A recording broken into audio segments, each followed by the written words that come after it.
Here is the fully written, high-engagement story, crafted for maximum emotional pull, retention, and watch time, written in clear, powerful English, with pacing that keeps the audience locked in until the very end. My 7-year-old ended the divorce trial with one video. I never imagined that the worst day of my life would take place in a courtroom filled with strangers who believed they already knew who I was. The air was cold, the benches were hard, and every second felt heavier than the last. My husband sat across from me, calm and confident, dressed like a man who knew he was winning. He had filed for divorce 6 months earlier, and since then, my life had been reduced to accusations, paperwork, and whispered judgments. That morning, he wasn't just asking for a divorce. He was asking the court to take my child away from me. His lawyer spoke first. Polished. Smooth. Every word carefully chosen. They painted me as unstable, emotionally fragile, unfit to raise a child. They talked about my exhaustion, my anxiety, the nights I cried after my husband stopped coming home. They twisted grief into weakness, pain into proof.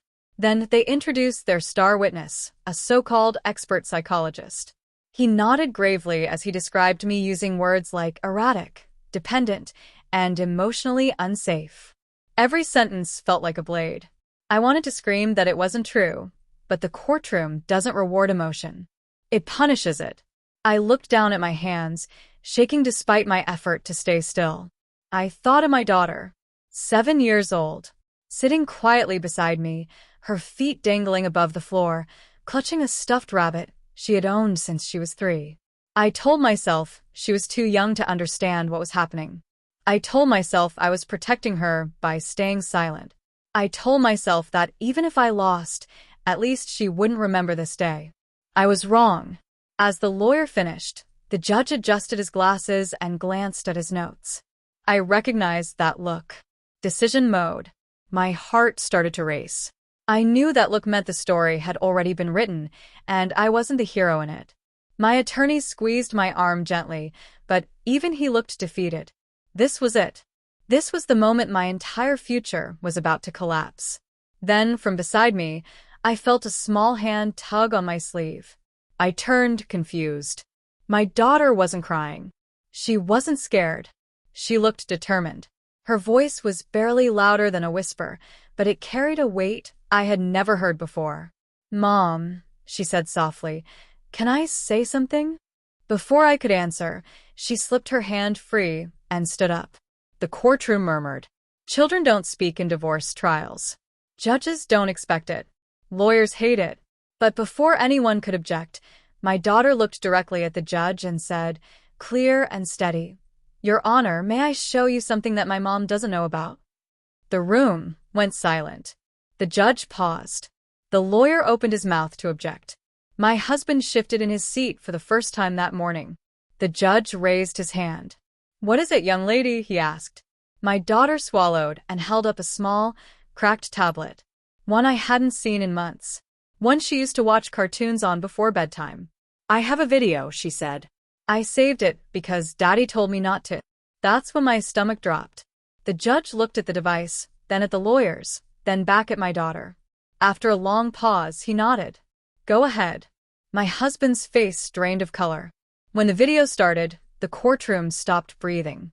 The screen showed our living room. Nighttime. My husband's voice was clear.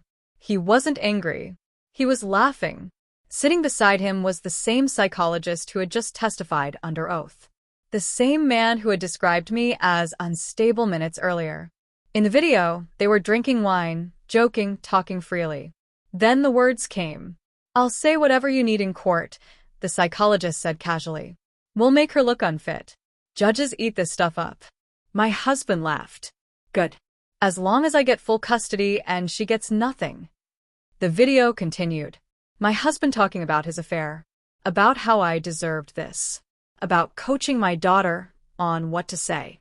About telling her, "Don't tell Mommy. This is our secret." Gasps filled the room. The judge's face hardened. The lawyer stood frozen. My husband stared at the screen like he was watching his own funeral. I couldn't move. I couldn't speak. I could only look at my daughter, who stood perfectly still, holding the tablet with both hands, like she had been carrying this weight alone for far too long. When the video ended, the silence was unbearable. The judge leaned forward slowly. "You recorded this?" he asked my daughter. She nodded. "I didn't know if it was bad," she said. "But Daddy said to hide it. So I did." The judge turned to the psychologist. "You are dismissed from this courtroom and referred for investigation." Then he turned to my husband. "Sit down." My husband tried to speak. The judge didn't let him. The ruling came quickly after that. Custody denied. Testimony discredited. Sanctions filed. The man who walked into court that morning believing he had already won walked out with nothing. But that isn't the part that stays with me. What stays with me is that moment after the courtroom emptied, when my daughter looked up at me and said, "I didn't want you to lose me, Mommy." I knelt down and held her, finally letting myself cry.